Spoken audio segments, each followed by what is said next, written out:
नमस्कार दोस्तों, मैं हेमंत कुमार स्वागत करता हूं आपके अपने YouTube चैनल साहित्य 24/7 में। दोस्तों, आज की कक्षा में हम बात करेंगे व्याकरण को लेकर। आपको पता ही होगा कि हमने कुछ महत्वपूर्ण बिंदु पहले पढ़े हैं। जो व्याकरण से पहले के कुछ नियम होते हैं, जो अशुद्धि निवारण मंत्रों के रूप में हमने जानकारी ग्रहण की है। तो दोस्तों, आज हम हमारी कक्षा की शुरुआत करते हैं एक ऐसे ही महत्वपूर्ण टॉपिक के साथ में, और ग्रामर की आज सबसे पहले और पहली क्लास के साथ में शुरुआत करते हैं। दोस्तों, हम शुरुआत करते हैं व्याकरण को लेकर। व्याकरण,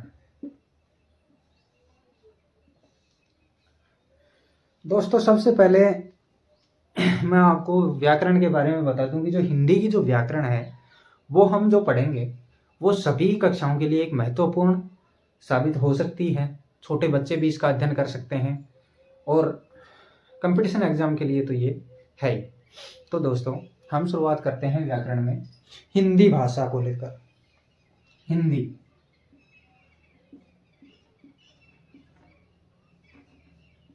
हिंदी हिंदी की व्याकरण है वह किस शब्द से बनी है, किस प्रकार से उसकी उत्पत्ति हुई है, कैसे उसका विकास हुआ है, किस तरीके से क्या क्या हुआ है, इसके बारे में हम जानकारी प्राप्त करेंगे। दोस्तों, हम बात करते हैं हिंदी भाषा में भाषा को लेकर। भाषा, भाषा भाषा हिंदी मतलब हिंदी जो भाषा है, भाषा की उस उत्पत्ति जो संस्कृत का एक भाष धातु होता है। संस्कृत का कौन सा धातु? भाष धातु। संस्कृत के भाष धातु से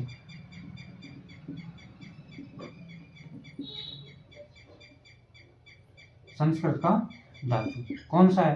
भाष। इससे भाषा शब्द की उत्पत्ति हुई है दोस्तों। ठीक है, भाषा शब्द की उत्पत्ति हुई है भाष धातु से, और भाष का अर्थ होता है प्रकट करना। प्रकट करना, ठीक है। अब प्रकट करना, अब हम अपने विचारों का आदान प्रदान करते हैं। हम जैसे अपने भावों को, अपने मन के विचारों को जिस माध्यम के द्वारा प्रकट करते हैं उसे भाषा कहते हैं। अर्थात मनुष्य एक सामाजिक प्राणी है। मनुष्य एक सामाजिक प्राणी है। वह अपने मन के भाव और विचारों को प्रकट करने के लिए जिस माध्यम का प्रयोग करता है उसे भाषा कहते हैं। तो हम भाषा की परिभाषा लिखेंगे। कैसे, क्या परिभाषा बनाएंगे? मनुष्य एक सामाजिक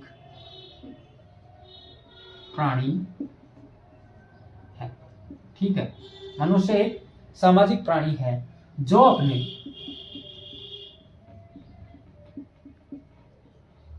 मन के भावों व विचारों को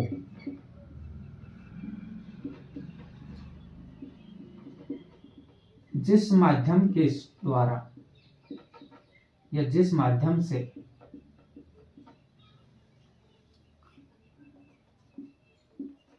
प्रकट करता है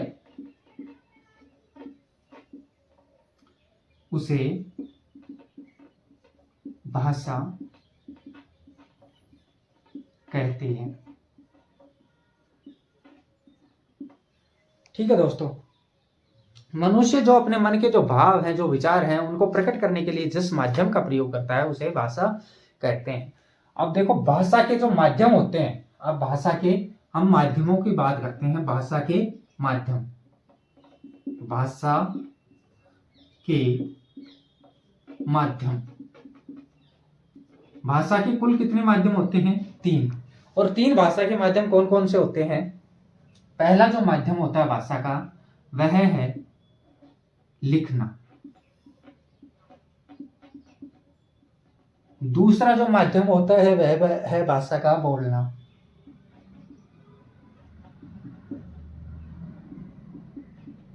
और तीसरा जो भाषा का माध्यम है वह संकेत।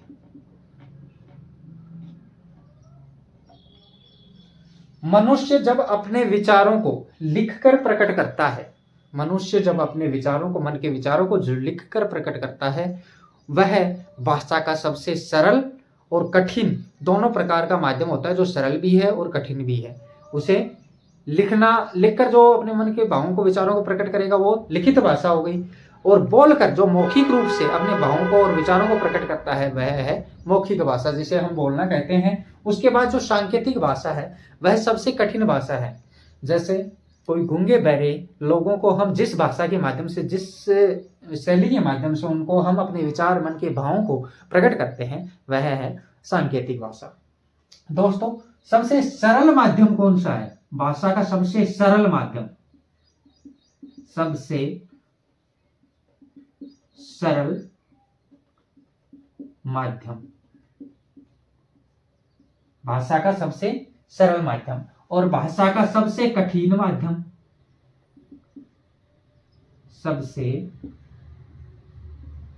कठिन माध्यम।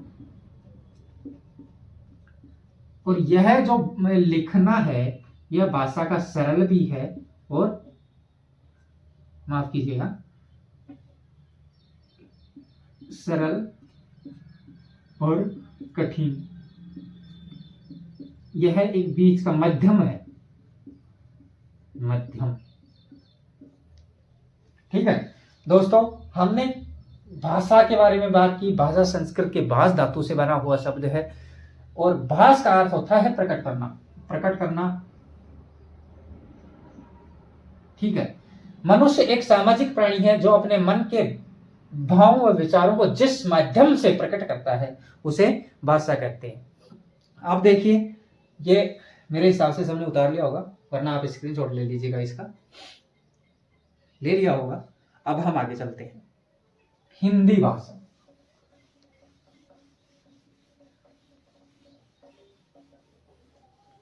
हिंदी भाषा, हिंदी भाषा लिखते हैं, एक पॉइंट बनाते हैं, हिंदी भाषा, हिंदी भाषा लिख लिया। अब इसकी उत्पत्ति के बारे में हम चर्चा करेंगे मित्रों। इसकी उत्पत्ति कैसे हुई, तो लिखते हैं उत्पत्ति। उत्पत्ति कैसे हुई, जैसे जैसे मैं डायग्राम बना रहा हूं ना, वैसे वैसे आप डायग्राम बनाते जाइएगा। सबसे पहले संस्कृत भाषा थी, संस्कृत, संस्कृत भाषा। और संस्कृत भाषा दो रूपों में बट गई, एक वैदिक संस्कृत और एक लौकिक संस्कृत। इसके दो भाग हो गए, एक तो हो गया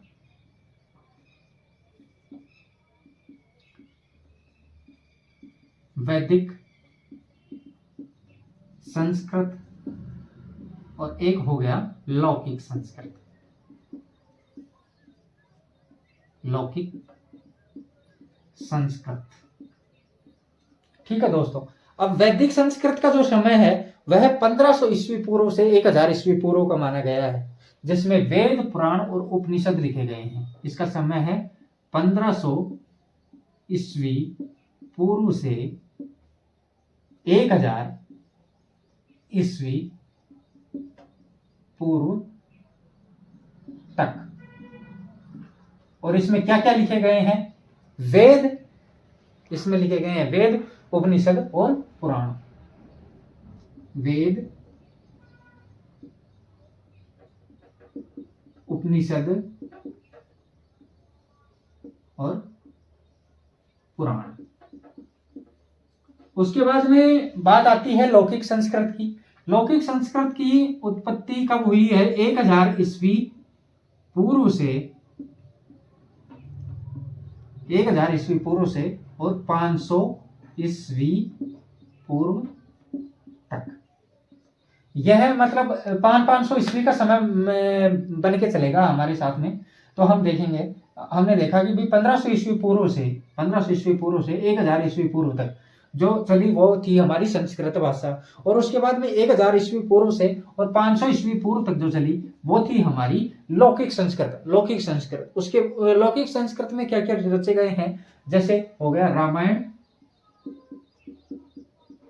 और महाभारत।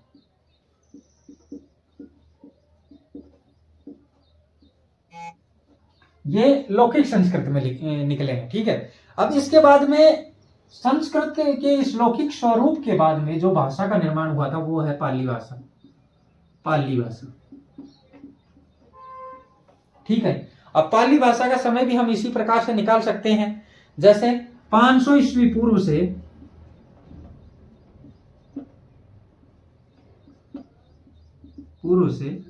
1 ईस्वी तक, और इसमें क्या लिखे गए हैं हमारे बौद्ध ग्रंथ। बौद्ध ग्रंथों की रचना हुई है वो है पाली भाषा में, ठीक है। पाली के बाद में उत्पत्ति हुई किस भाषा की? प्राकृत भाषा की। इसके बाद में प्राकृत भाषा, यह पाली के जस्ट बाद में हुई। यह हुई 1 ईस्वी से और 500 ईस्वी तक। 1 ईस्वी से 500 ईस्वी तक, और इसमें क्या लिखे गए? जैन ग्रंथ। जैन ग्रंथ कौन सी भाषा में लिखे गए हैं? प्राकृत भाषा में। इसके बाद में प्राकृत के बाद में जो भाषा का, जिस भाषा का विकास हुआ, जो भाषा हमारे सामने आई, वह थी अपभ्रंश या अवहट्ट भाषा। अपभ्रंश या अवहट्ट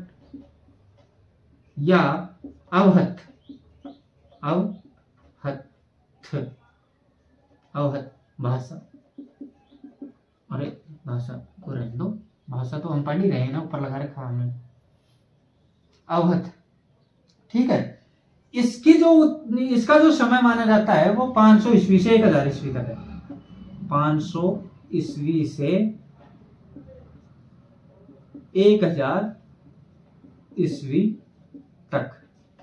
किसका? अपभ्रंश का। अपभ्रंश के बाद में शौरसेनी भाषा का निर्माण हुआ, और शौरसेनी भाषा में, हिंदी भाषा में 1000 ईस्वी से और वर्तमान समय तक जो भाषा सामने आई वह थी शौरसेनी भाषा। शौरसेनी जो हिंदी का ही रूप है, हिंदी भाषा का रूप है। इसकी उत्पत्ति कब हुई? 1000 ईस्वी से और वर्तमान तक। ईस्वी से वर्तमान तक जो भाषा चल रही है वो शौरसेनी, जिसका हिंदी का मानक रूप, और हिंदी का मानक समय माना जाता है 1100 ईस्वी के आसपास। ये एक पॉइंट सा बना के लिख लेते हैं। हिंदी का मानक समय 1100 ईस्वी, ठीक है। मतलब 1100 ईस्वी के आसपास हिंदी थी, जो हिंदी अपने मूल रूप में स्वीकार की गई, ठीक है। इससे पहले जैसे हमने भाषा के बारे में पढ़ा कि किस तरीके से भाषा का कैसे क्या विकास हुआ। 3500 वर्ष का भारतीय आर्य भाषा का समय 3 भागों में बांटा जाता है।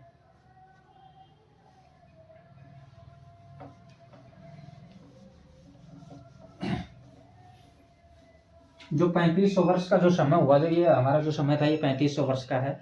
जो 3500 वर्ष का भारतीय आर्य भाषा का समय 3 भागों में बांटा जाता है। 3500 वर्ष का आर्य भाषा का समय 3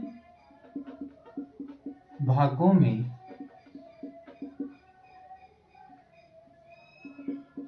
बांटा जाता है।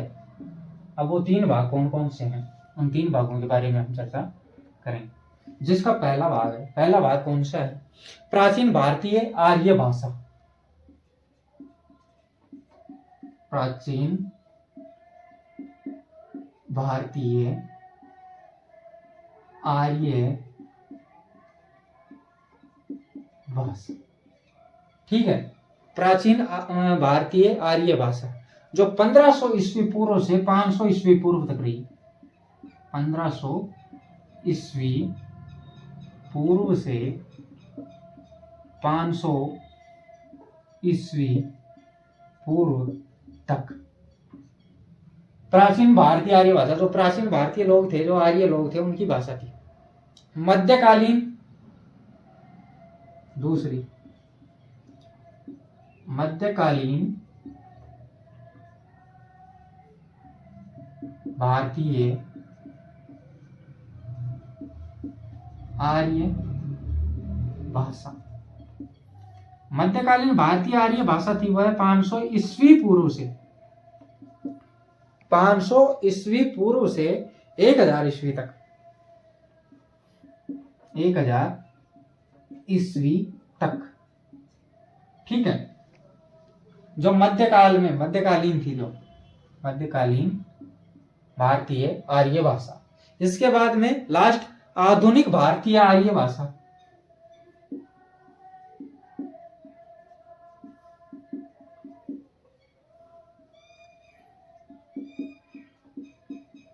भारतीय आर्य भाषा, आधुनिक भारतीय आर्य भाषा वह है 1000 ईस्वी से वर्तमान समय तक या अब तक।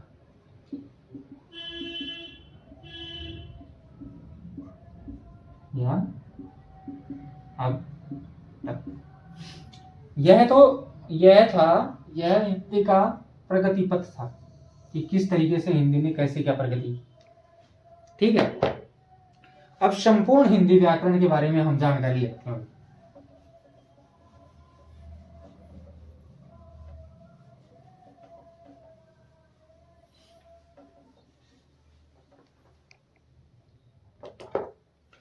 संपूर्ण हिंदी व्याकरण,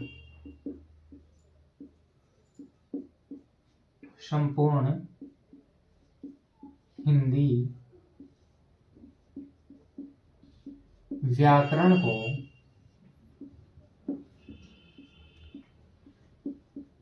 तीन भागों में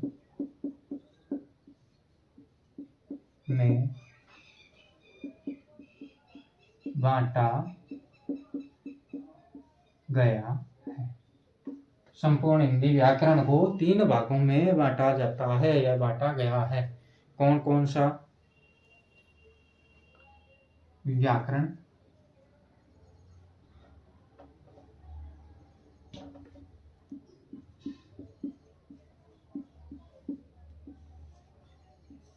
इसके 3 भाग करती है। पहला है वर्ण विचार,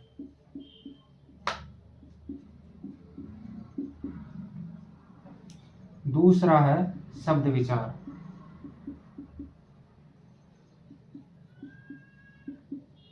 और जो लास्ट और तीसरा है वह है वाक्य विचार, ठीक है। इन 3 भागों में हिंदी व्याकरण को बांटा गया है और हम शुरुआत कहां से करेंगे? वर्ण विचार से।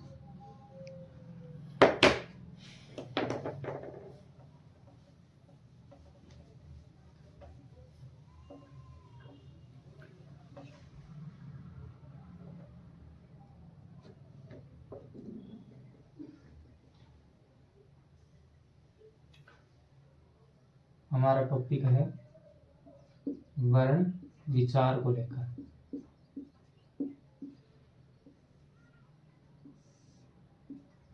तो सबसे पहले हम डालते हैं वर्ण। वर्ण किसे कहते हैं? भाषा की वह छोटी से छोटी इकाई जिसके हम टुकड़े नहीं कर सकते हैं, वर्ण कहलाते हैं। अर्थात भाषा की वह छोटी से छोटी इकाई जिसके व्यक्ति और अधिक टुकड़े नहीं कर सकता है, वर्ण कहलाता है। भाषा की वह छोटी से छोटी इकाई जिसके और अधिक टुकड़े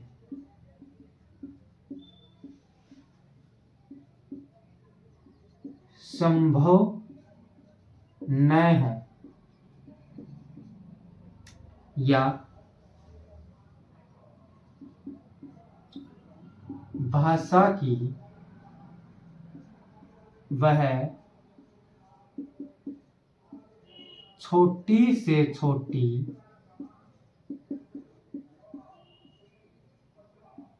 इकाई जिसके टुकड़े नहीं किए जा सकते हैं भाषा नहीं, भाषा क्या वर्ण कहलाता है।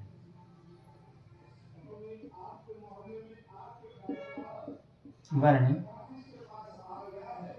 कहलाता भाषा की वह छोटी से छोटी इकाई जिसके टुकड़े संभव न हो, या अर्थात ऐसा बोले कि भाषा की वह छोटी से छोटी इकाई जिसके टुकड़े किए नहीं किए जा सकते हैं वर्ण कहलाते हैं। जैसे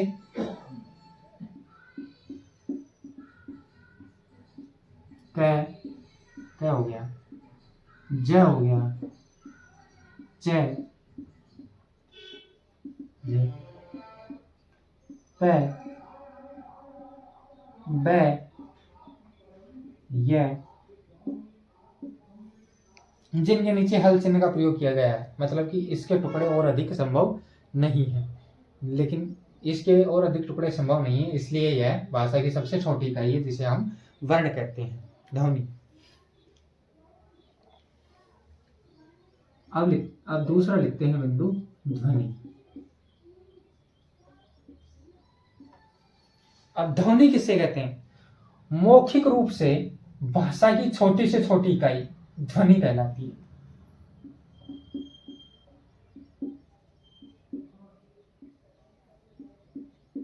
मौखिक रूप से भाषा की सबसे छोटी इकाई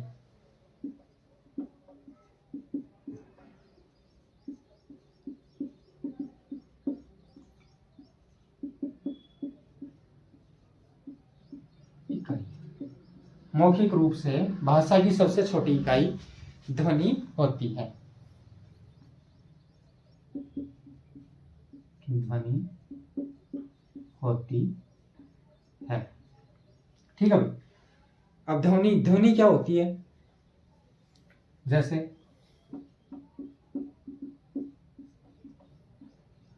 कमल, कमल क्या है? कमल एक ध्वनि है।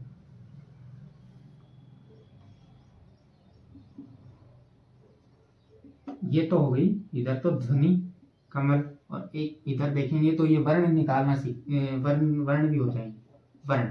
अब ध्वनि तो क्या है? कमल पूरी, जो कि पूरे 3 अक्षर हैं, क म ल, ये तो हो गई ध्वनि। और वर्ण कितने हो गए इसमें? जैसे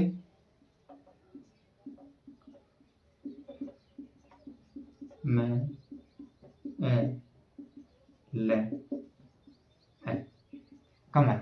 अब ये गिन लो खुद ही आप, कितने वर्ण हो गए? 1 2 3 4 5 वर्ण। अब आप ये कहेंगे कि सर ये छठा वाला वर्ण जो है ये इसको क्यों नहीं गिना? क्योंकि जो अंतिम जो भाषा की जो ध्वनि होती है ना, ध्वनि में जो अंतिम स्वर निकल के आता है ना, और वो स्वर कौन सा हो? ए हो, तो वह ए स्वर नहीं गिना जाता जो अंतिम होता है। लेकिन स्वर कौन सा होना चाहिए? सिर्फ ए होना चाहिए। अगर आ गया तो गिना जाएगा, ई आ गया तो गिना जाएगा, बड़ी ई आ गया तो गिना जाएगा, ए आ गया तो गिना जाएगा, उ आ गया तो गिना जाएगा, या फिर री आ गया तो वह भी गिना जाएगा।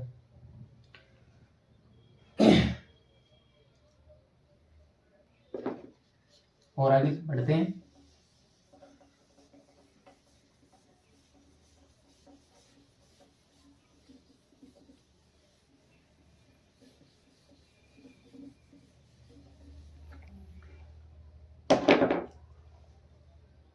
अक्षर,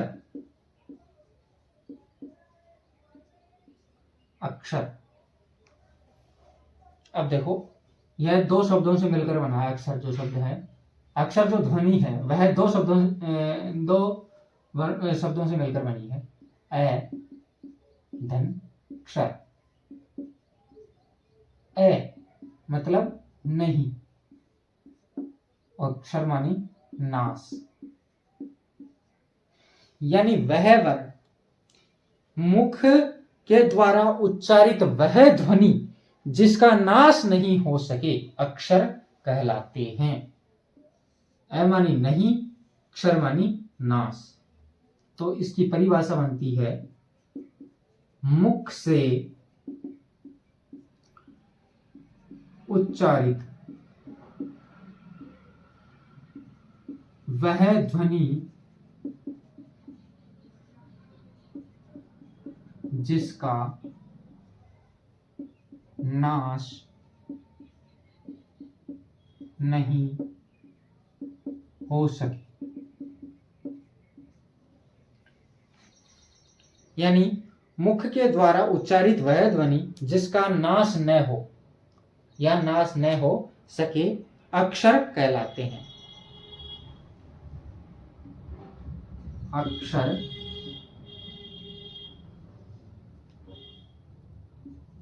अक्षर कहलाते हैं।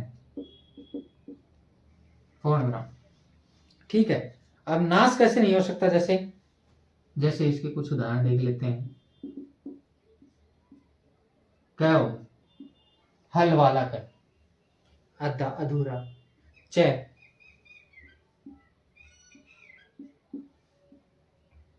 ये, ओम,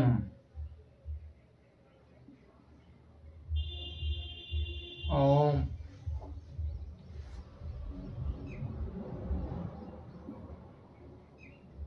ओम भी क्या है? अक्षर है, क्योंकि यह अधूरा है। ओम 3 बार बोला गया, ये 3 होता है। ठीक है, इत्यादि। ध्यान रहे, अगर किसी शब्द में एक ही स्वर आता है तो वह अक्षर माना जाएगा। ऐसे क्रॉस का निशान लगा के लिख लो। ध्यान रहे,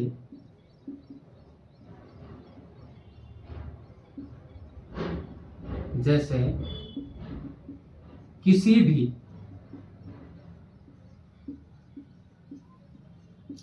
शब्द में एक स्वर आता हो। ध्यान रहे, जैसे किसी शब्द में एक स्वर आता हो, एक ही स्वर आता हो, एक ही स्वर आता हो, तो वह अक्षर माना जाता है।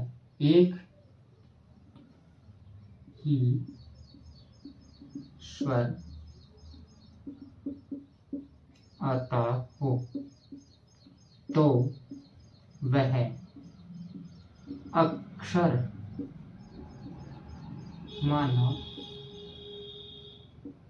जाता है। जैसे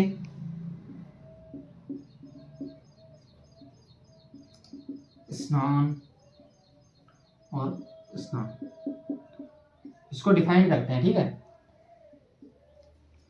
किस तरीके से डिफाइन करेंगे? आ और है, इसमें क्या आ रहा है? आ स्वर, और अंत में कौन सा स्वर भी आ रहा है? ऐ स्वर। तो इसकी जगह इसमें नीचे लिखते हैं,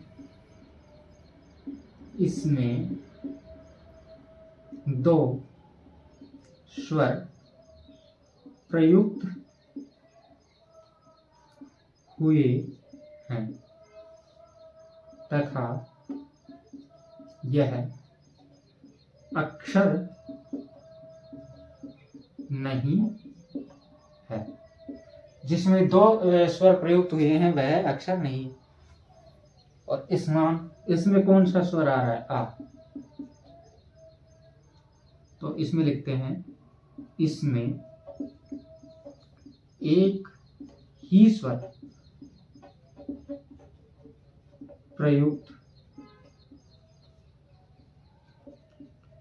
हुआ है तथा यह अक्षर है। समझ गए?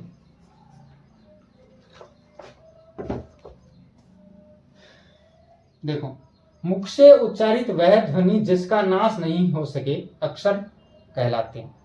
ठीक है, जैसे क हो गया, च हो गया, य हो गया और ओम हो गया, ये सभी क्या है, अक्षर हैं।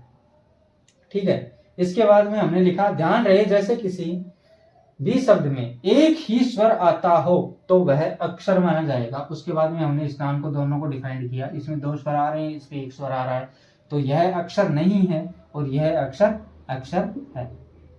ठीक है, ये डिफाइंड किया। अब इससे आगे चलते हैं।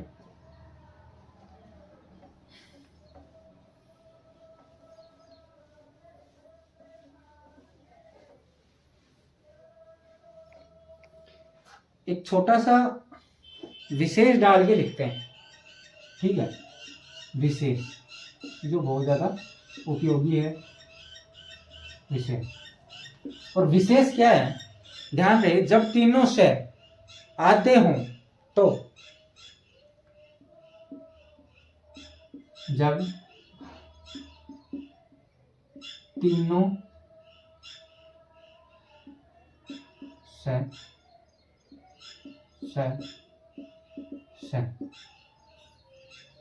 आते हों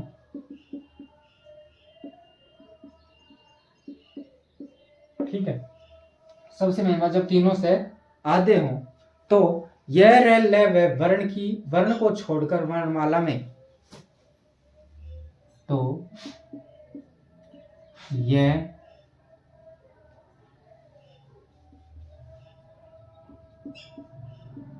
र ल व, जब तीनों से आधे हों तो यह र ल व को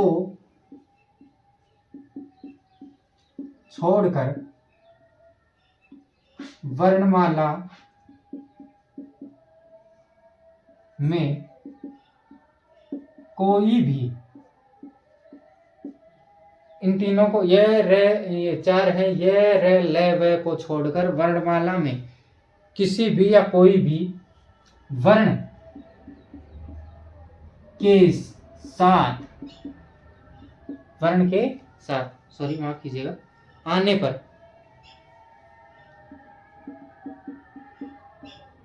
पर इस ध्वनि, इसकी ध्वनि के साथ उच्चारित किए जाते हैं, के साथ उच्चारित किए जाते हैं। यह मुख्य बात है। जबकि वे य व र ल के साथ आते हैं, जबकि वे य व र, ये र ल व के साथ आते हैं तो स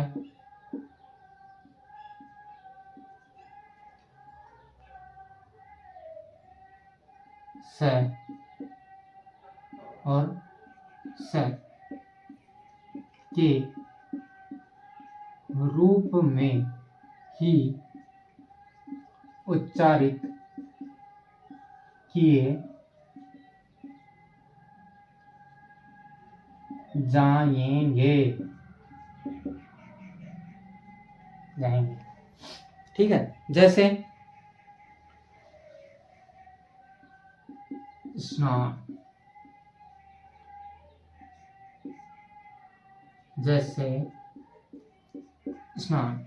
ठीक है, अब हमने क्या लिखा था, कंडीशन क्या थी हमारी, जब तीनों से आते हों तो यह र ल व को छोड़कर वर्णमाला में कोई भी वर्ण के साथ आने पर इस ध्वनि के साथ इसकी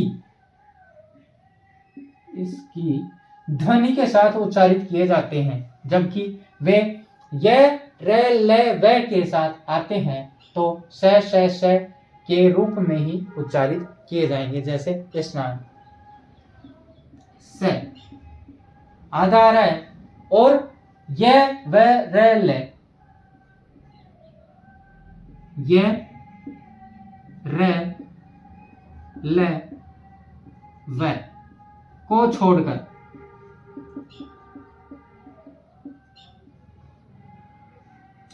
प्रयोग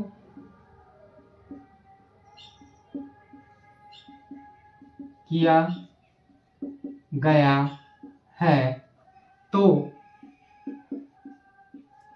इसका उच्चारण इस के रूप में किया जाएगा। ठीक है, कैसे? स्नान, इस तरीके से उच्चारित करते हैं हम।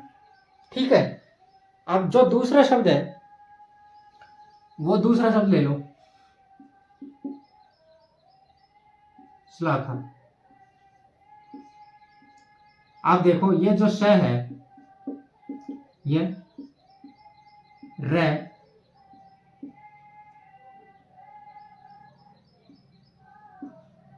ल व के साथ प्रयोग किया गया है तो इसका उच्चारण स के रूप में ही किया जाएगा। समझ में आ गया होगा? जो ये स्नान है, ये र ल व को छोड़कर प्रयोग किया गया। यह र ल व को छोड़कर किसी भी वर्ण के साथ में अगर प्रयोग किया जाता है तो इस नाम के साथ में उसका उच्चारण किया जाता है। जबकि स का प्रयोग यह र ल व के साथ में प्रयोग किया जाता है तो इसका उच्चारण करते समय उनको स के रूप में ही उच्चारित किया जाता है। विशेष, प्रत्येक वर्ण अक्षर होता है लेकिन प्रत्येक अक्षर वर्ण नहीं हो सकता। एक विशेष डाल के लिख लो।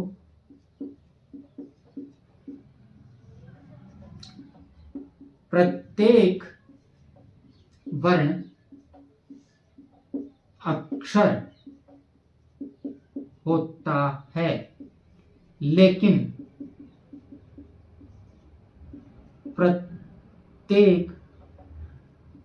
प्रत्येक अक्षर वर्ण नहीं हो सकता। ये हमारा क्या था, एक विशेष था। तो दोस्तों, आज हमने चर्चा की किस किस के बारे में? हमने चर्चा की, सबसे पहले हमने हिंदी के बारे में जानकारी ली हुई है, कहाँ से इसकी उत्पत्ति हुई, किस प्रकार से इसकी उत्पत्ति हुई, क्या क्या इसकी होता। और वर्ण विचार में भी हमने ध्वनि सबसे पहले वर्ण पढ़ा, उसके बाद में हमने ध्वनि पढ़ी, उसके बाद में हमने अक्षर पढ़ा। ठीक है, ये हमने पढ़ ली है। इसके बाद में हम आते हैं शब्द के ऊपर।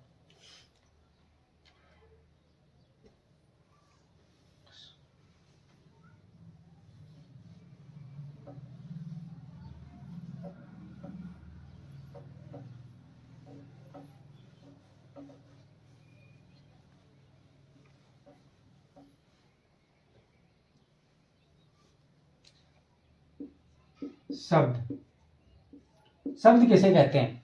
दो या दो वर्णों का जो सार्थक समूह होता है ना, वह शब्द कहलाता है। दो या दो से अधिक वर्णों के सार्थक समूह को शब्द कहते हैं।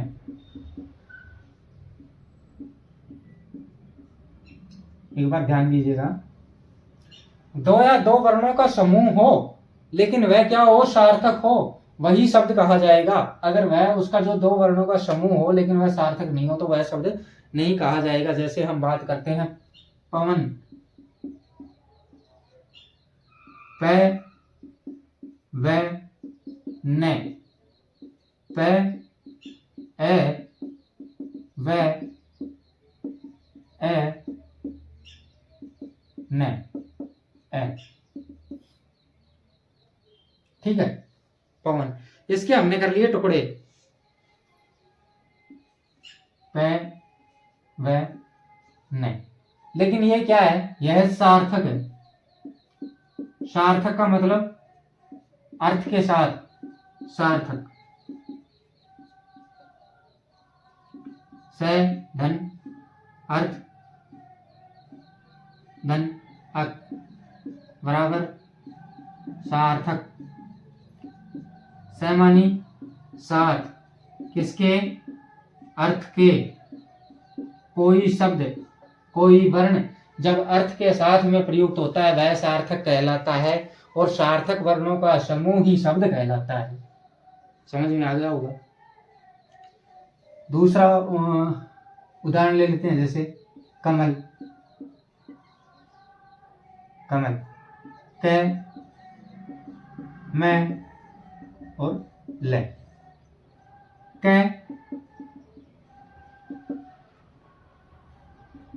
मैं, ए धन ले धन ए, कमल, ठीक है। सार्थक समूह। कलम, कलम, क, ले, मैं, कलम, क धन ए धन ले धन ए धन मैं धन ए, कलम, ठीक है। इस ये जो इनके जो अर्थ निकल रहे हैं ना, ये सब सार्थक है। सार्थक, सार्थक, सार्थक। तो अगर ये सार्थक सार्थक है तो सार्थक होने के साथ में क्या क्या हो गई, शब्द बन गए। और अगर सार्थक नहीं होता तो क्या बनते, शब्द नहीं बनते। जैसे एक उदाहरण ले लेते हैं, इसे वैसे उल्टा कर लेते हैं, लमक कर लेते हैं, ल मैं कर, ल मैं कर। अच्छा, लमक का क्या अर्थ निकलता है मुझे ये बताओ। अतः लिखते हैं, अतः यह सार्थक नहीं है, तो यह शब्द भी नहीं है। जो मतलब सार्थक है ना वही शब्द है, और जो अर्थ के साथ में नहीं है वह शब्द नहीं है। आगे चले।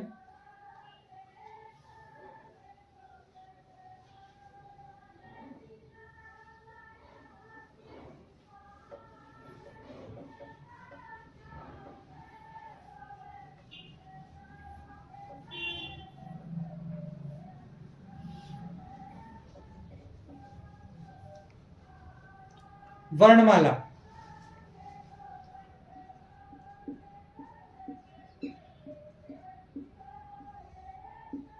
वर्णमाला किसे कहते हैं, वर्णों का व्यवस्थित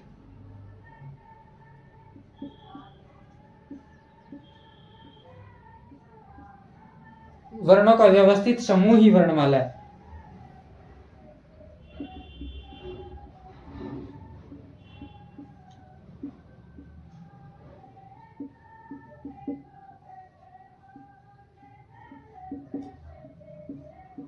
कहलाती है। वर्णों का व्यवस्थित समूह, जैसे बात करते हैं ए, आ, ई, इसके बाद में एक्स वाई जेड, जे, ठीक है, जे तक। तो ये क्या हो गया, ये व्यवस्थित समूह है। व्यवस्थित समूह, यह तो वर्णमाला है, लेकिन अगर हम लिख दें आ, ए, ई, आ, ई और लास्ट में कर दें प। यह व्यवस्थित समूह नहीं है तो यह वर्णमाला नहीं है।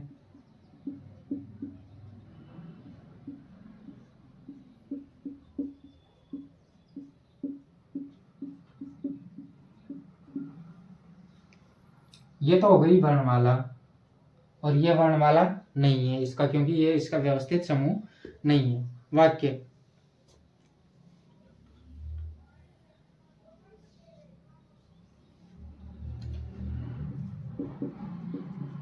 वाक्य शब्दों का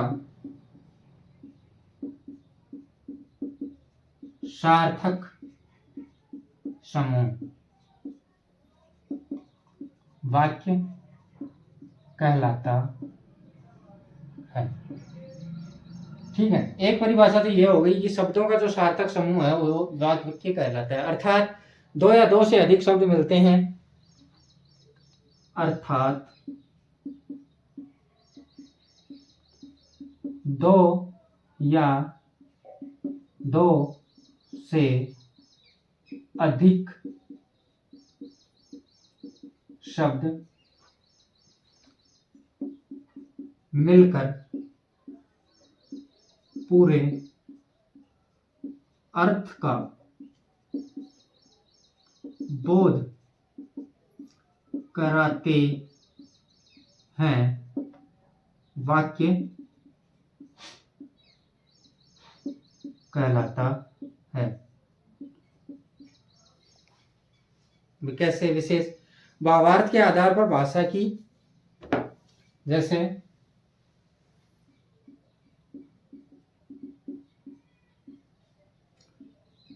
भावार्थ के आधार पर भाषा की सबसे छोटी इकाई वाक्य है। विशेष डाल के लिख लेना, ये सॉरी जैसे मैंने गलत बोल दिया, विशेष। भाव का अर्थ पूरा पूरा निकलता है भावार्थ के आधार पर। जो भाव का अर्थ होता है, भाव होता है हमारा बोलने का, उसके आधार पर भाषा की सबसे छोटी इकाई वाक्य कहलाती है। क्यों? क्योंकि वाक्य क्या होता है? शब्दों का सार्थक समूह वाक्य कहलाता है। और शब्दों का सार्थक समूह कब बनेगा? जब कोई भाव प्रस्तुत करेंगे, हम अपने मन के विचारों को प्रकट करेंगे। जो भाव हम हमारे मन के भावों को वो निकालने के लिए, बाहर निकालने के लिए जिस साधन का प्रयोग करते हैं वह भाषा कहलाती है। और भाषा के माध्यम से हम अपने विचारों को एक दूसरे के साथ में आदान प्रदान करते हैं। तो भावार्थ के आधार पर भाषा की सबसे छोटी इकाई वाक्य कहलाती है। क्यों भाई? भावार्थ है, भाव और अर्थ, भाव धन अर्थ, भाव धन अर्थ, भावार्थ। ठीक है, अब इसका एक उदाहरण देख लेते हैं। जैसे कृष्ण बांसुरी बजाता है। कृष्ण बांसुरी बजाता है, इसका अर्थ हमें पता चल रहा है। जो भाव है इसका, ये क्या बोलना चाह रहा है, ये बोलना चाह रहा है भाई कृष्ण बांसुरी बजाता है, तो ये हमें पता चल रहा है। और ये हमें पता चल रहा है तो क्या है? ये वाक्य है। और अगर पता नहीं चलता, जैसे कृष्ण बजाता है, कृष्ण क्या बजाता है, क्या का उत्तर नहीं मिल रहा हमें, क्या का उत्तर नहीं मिल रहा, तो हमारा जो क्या है कि वाक्य है वो पूरा कंप्लीट नहीं हो रहा है, तो वह वाक्य नहीं कहा जाएगा। जैसे वाक्य है, ये तो वाक्य है, इसके आगे लिख लेना। और एक लिख देते हैं, कृष्ण बजाता है। अब कृष्ण कुछ भी बजा सकता है,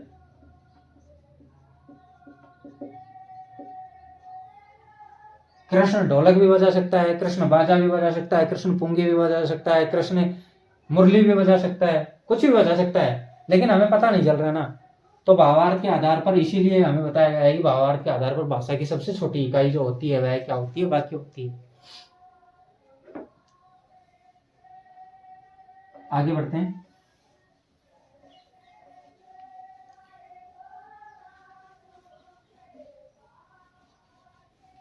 कुछ कोट डाल लेते हैं विशेष करके,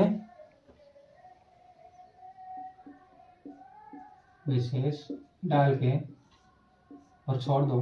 नंबर 1 डाल के लिखो, लिखित रूप से भाषा की सबसे छोटी इकाई, लिखित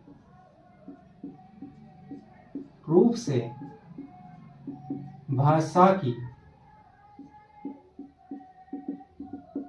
सबसे छोटी इकाई क्या है, वर्ण। मौखिक रूप से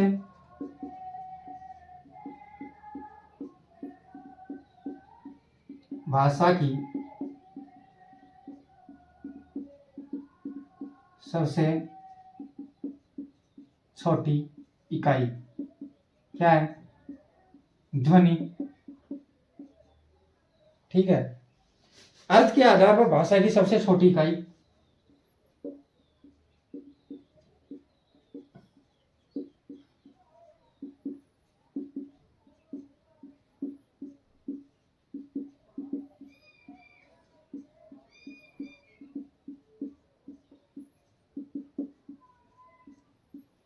अर्थ के आधार पर भाषा की सबसे छोटी इकाई क्या है अभी, शब्द।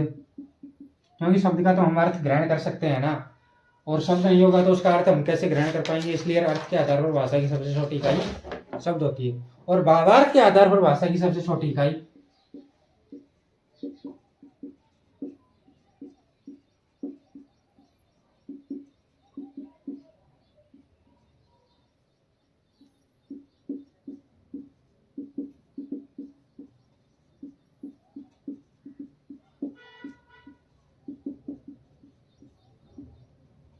इकाई वाक्य, भावार्थ के आधार पर। ठीक है। वाक्यांश। अब वाक्यांश क्या है, वाक्यांश के बारे में जानकारी हमें होना जरूरी है। वाक्यांश है जब दो या दो से अधिक शब्द, जब दो या दो से अधिक शब्द मिलते हैं, जब दो या दो से अधिक शब्द मिलते हैं, लेकिन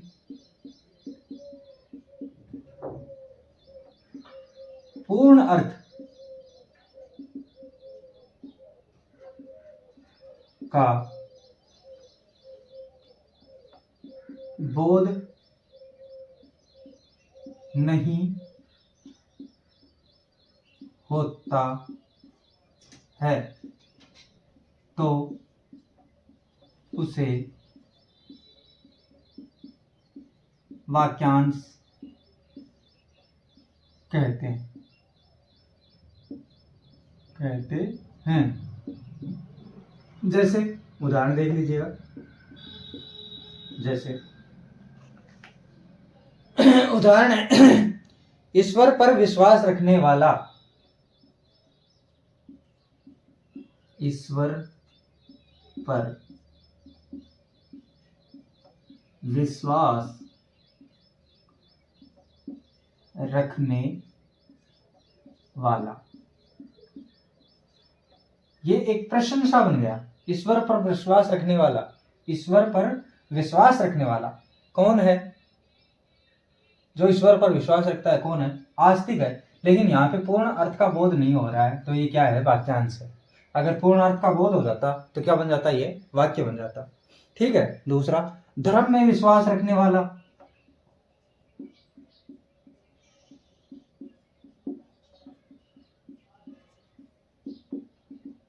धर्म में विश्वास रखने वाला, यहां पे भी पूर्ण अर्थ का बोध नहीं हो रहा है। अब ये मतलब एक प्रश्न सा बन रहा है कि भाई धर्म में विश्वास रखने वाला कौन है। हमें तो पता है धर्म में विश्वास रखने वाला धार्मिक है, धर्म में विश्वास रखने वाला धार्मिक होता है। तो यह तो क्या बन गया, यह तो बन गया वाक्य, और यह बन गया वाक्यांश कि धर्म में विश्वास रखने वाला, जो धर्म में विश्वास रखता है वह कौन है, क्योंकि यहाँ पे पूर्ण अर्थ का, संपूर्ण अर्थ का बोध नहीं हो पा रहा है। तो ये दोनों क्या है, ये दोनों हैं वाक्यांश। ठीक है, अब देखो वाक्य और वाक्यांश में क्या अंतर है, जहां पे पूर्ण अर्थ का बोध हो जाए। देखो लेकिन पूर्ण अर्थ का बोध नहीं होता है। अब ये नहीं शब्द को हटा देंगे ना, तो यही परिभाषा किसकी बन जाएगी, वाक्य की बन जाएगी। और वाक्य का हम अगर उदाहरण लें तो इसी में हम इसको दोनों को मतलब इनकी दोनों की तुलना कर लेते हैं यहाँ पे ही, तो हमें अच्छे से समझ में आ जाएगा। देखो, ईश्वर पर विश्वास रखने वाला आस्तिक होता है। ईश्वर पर विश्वास रखने वाला आस्तिक होता है। ठीक है, और इसका दूसरे का धर्म में विश्वास रखने वाला धार्मिक होता है। धर्म में विश्वास रखने वाला धार्मिक होता है। अब ये दोनों, इन दोनों में पूर्ण अर्थ का बोध हो रहा है, तो ये क्या है, वाक्य। और वाक्य क्यों है, पूर्ण अर्थ का बोध होने के कारण।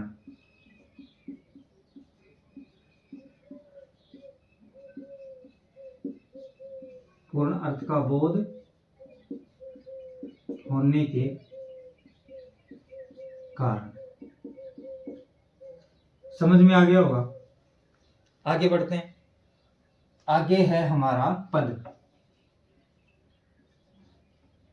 पद क्या है दोस्तों, पद क्या है, जब किसी शब्द को,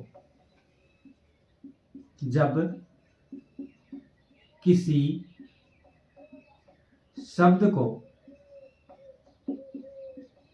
वाक्य में प्रयोग किया जाता है, जब किसी शब्द को वाक्य में प्रयोग किया जाता है तथा उस शब्द का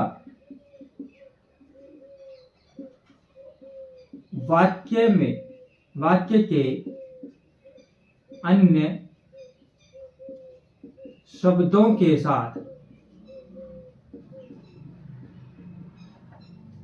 के साथ संबंध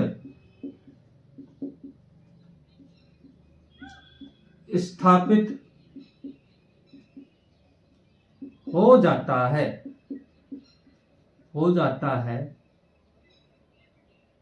एवं उस शब्द को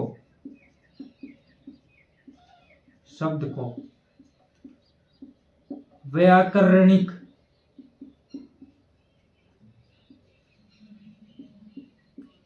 रूप मिल जाता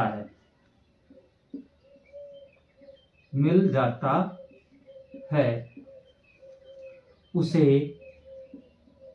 पद कहते हैं।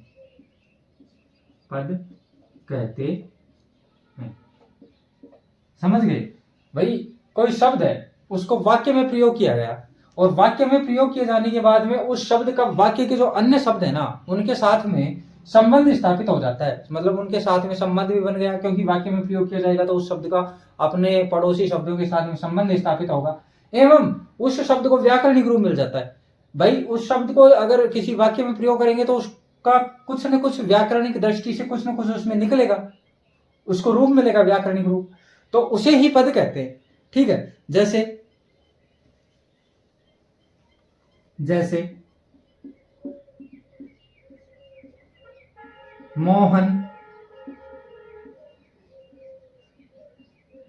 पुस्तक पढ़ता है। अब देखो, मोहन पुस्तक पढ़ता है। अब ये चारों पद है। अब देखो पद है ये चारों, ये है पद, ये भी क्या है, पद है, और ये भी पद है, और ये भी पद है। अब पद कैसे हुआ? अब ये पद कौन सा है? मोहन। अब इसको देखो व्याकरणिक रूप कैसे मिला है वो देखते हैं। मोहन, मोहन क्या है यहाँ पे? कर्ता, तो ये क्या बन गया? कर्ता पद। उसके बाद में पुस्तक क्या है? पुस्तक है कर्म, तो ये क्या बन गया? कर्म पद। पढ़ता, पढ़ना क्या है? क्रिया, तो ये क्या बन गया? क्रियापद। क्रियापद, ये क्या है? सहायक क्रिया, तो इसको सहायक क्रियापद बोल देंगे, ये पद है ही, आप जानते ही। अब देखो, रीमा खाना बनाती है। अब देखो, रीमा क्या है? यहाँ पे पद है, कौन सा पद है? कर्ता पद है। रीमा खाना बनाती है, खाना क्या है? खाना है, कर्म है, और ये क्या बन गया? कर्म पद बन गया, कर्म पद, माफ कीजिएगा, पद। बनाना क्या है? बनाना क्रिया है, और क्रिया क्या है? क्रियापद हो गया। ये क्या हो गया? क्रियापद। तो मतलब जो मतलब शब्द है ना, शब्द का अगर वाक्य में प्रयोग किया जाए, और उस शब्द का वाक्य में प्रयोग होने के बाद में जो उस शब्द है, वो शब्द है ना, उसका अन्य शब्दों के साथ, पड़ोसी शब्दों के साथ कोई संबंध स्थापित हो जाता है, और वो संबंध स्थापित होने के बाद में उस शब्द को व्याकरणिक रूप मिल जाता है, उसे क्या कहते हैं? पद कहते हैं। और पद कौन सा हो जाएगा फिर वो हम डिसाइड करेंगे, देखेंगे कि वाक्य में कौन सा, किस बात को, कौन से शब्द को अंडरलाइन करके वो पद पूछ रहा है कि वो कौन सा पद है। ठीक है, आगे बढ़ते हैं।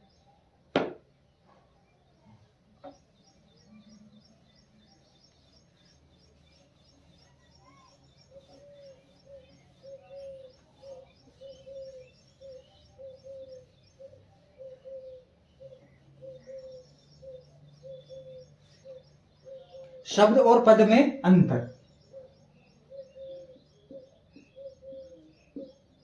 शब्द और पद में अंतर। शब्द और पद में क्या क्या, शब्द और पद में क्या अंतर है? हम जानते हैं कि शब्द भी वही चीज है और पद भी वही चीज है, लेकिन इसको डिफाइंड कैसे करेंगे? इसको डिफाइंड करने के लिए शब्द और पद में हमें अंतर की जरूरत होती है, और अंतर हमको कैसे निकाल सकते हैं वो मैं आपको बताने जा रहा हूं। जब कोई पद अकेला प्रयुक्त होता है, जब कोई शब्द या पद अकेला प्रयुक्त होता है, तो वह क्या कहलाता है? शब्द कहलाता है। शब्द कहलाता है। और शब्द की परिभाषा हमने पहले पढ़ी थी कि भाई शब्द जो है ना, शब्द तभी कहलाएगा जब उसका सार्थक अर्थ निकलेगा। ठीक है, दो या दो से अधिक वर्णों के सार्थक मेल को शब्द कहते हैं। दो या दो से अधिक वर्णों का जो सार्थक मेल है उसको शब्द कहते हैं। ठीक है, और ये शब्द हमने क्या लिखा कि जब कोई शब्द या पद अकेला प्रयुक्त होता है, मतलब कोई अकेला जिसका सार्थक अर्थ निकल रहा हो वह अकेला प्रयुक्त होता है, तो वह शब्द कहलाता है। जबकि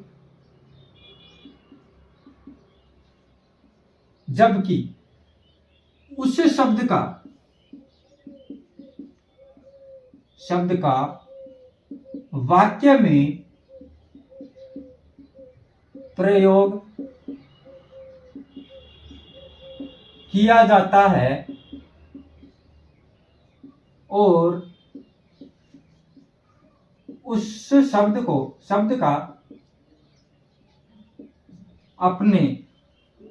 का वाक्य के अन्य शब्दों के साथ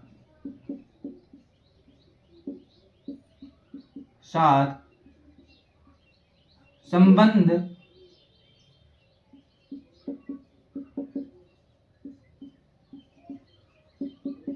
स्थापित हो जाता है और उस शब्द को व्याकरणिक रूप मिल जाता है। व्याकरणिक रूप मिल जाता है, पद कहलाता है। पद कहलाता है। तो ये शब्द और पद में अंतर हमने देखा है, पहले भी पढ़ा है, हमने दोनों को पढ़ा है, अलग अलग पढ़ा है, शब्द को भी पढ़ा है और पद को भी पढ़ा है। लेकिन इनके जो अंतर है ना, उस अंतर की बात कर रहे हैं हम, और कुछ भी नहीं। जैसे हरीश, जैसे उदाहरण देख लो इसका, जैसे हरीश पुस्तक पढ़ता है। अब हरीश पुस्तक पढ़ता है पद, सारे के सारे पद हैं, पद। लेकिन हरीश कौन सा पद है? मैंने पहले भी बताया था, कर्ता पद हो गया, कर्ता पद। पुस्तक क्या है? कर्म है, तो कर्म पद हो गया ये। इसके बाद में पढ़ना क्या है? क्रिया है। पढ़ता क्रिया है, तो ये क्या हो गया? क्रियापद हो गया।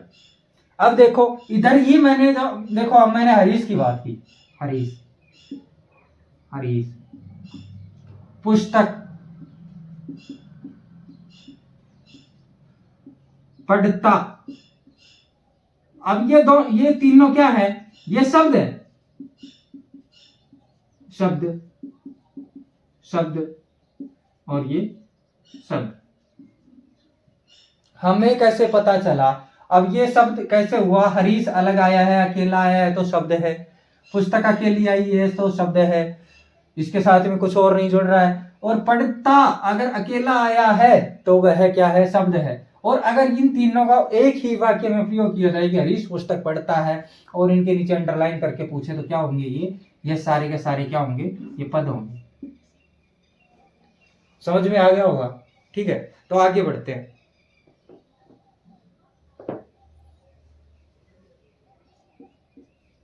हल या हलंत। हल या हलंत क्या होता है? प्रत्येक व्यंजन वर्ण स्वर के सहयोग से बोला जाता है। प्रत्येक व्यंजन वर्ण स्वर के सहयोग से बोला जाता है। यह हमें सभी को पता है, जो प्रत्येक व्यंजन वर्ण है ना, वो स्वर के सहयोग के बिना नहीं बोला जाएगा। और जब व्यंजन में से स्वर को अलग कर दिया जाता है तो वह व्यंजन अधूरा होता है। और जब उस व्यंजन में से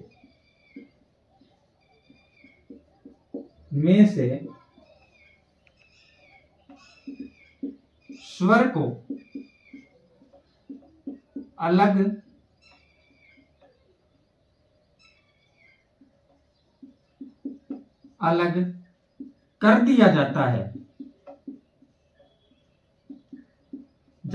है तो वह व्यंजन वर्ण अधूरा हो जाता है तथा उस व्यंजन वर्ण के अधूरेपन को दर्शाने के लिए जो नीचे दाईं ओर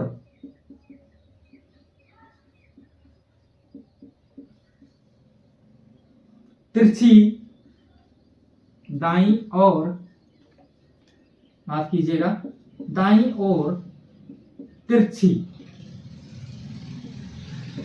रेखा खींची जाती है,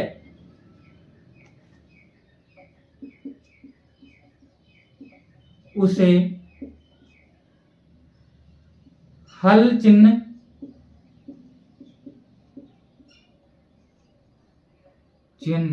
या हलंत कहते हैं। प्रत्येक व्यंजन वर्ण स्वर के सहयोग से बोला जाता है, ये हमें पता है। और जब उस व्यंजन वर्ण में से स्वर को अलग कर दिया जाता है तो वह व्यंजन वर्ण अधूरा हो जाता है। और तथा उस अधूरेपन को, उस व्यंजन वर्ण के अधूरेपन को दर्शाने के लिए उसके नीचे एक तिरछी रेखा बाईं ओर की तरफ खींची जाती है। उस तिरछी रेखा को ही हल या हलंत कहते हैं, हलचिन या हलंत कहते हैं। समझ में आ गया होगा। और यह अधूरापन है, इसको दर्शाने के लिए किया जाता है। जैसे इसके उदाहरण देख लो, जैसे क। अब ये क क्या है? यह एक पूर्ण व्यंजन है। पूर्ण व्यंजन क्या है? क्योंकि इसमें स्वर मिला हुआ है। अब इसमें से स्वर को निकाल दो। कैसे? क। अब ये स्वर को निकालने के बाद में जो है तिरछी रेखा जो नीचे खींची गई, इसे हल या हलंत कहते हैं। इसके बाद में त ले लो, त। ये स्वर निकलने के बाद में जो स्वतः जो है नीची रेखा खींची जाएगी, जिसको जो मतलब इसका अधूरापन दर्शाएगी, इसको क्या कहते हैं? हलंत कहते हैं। है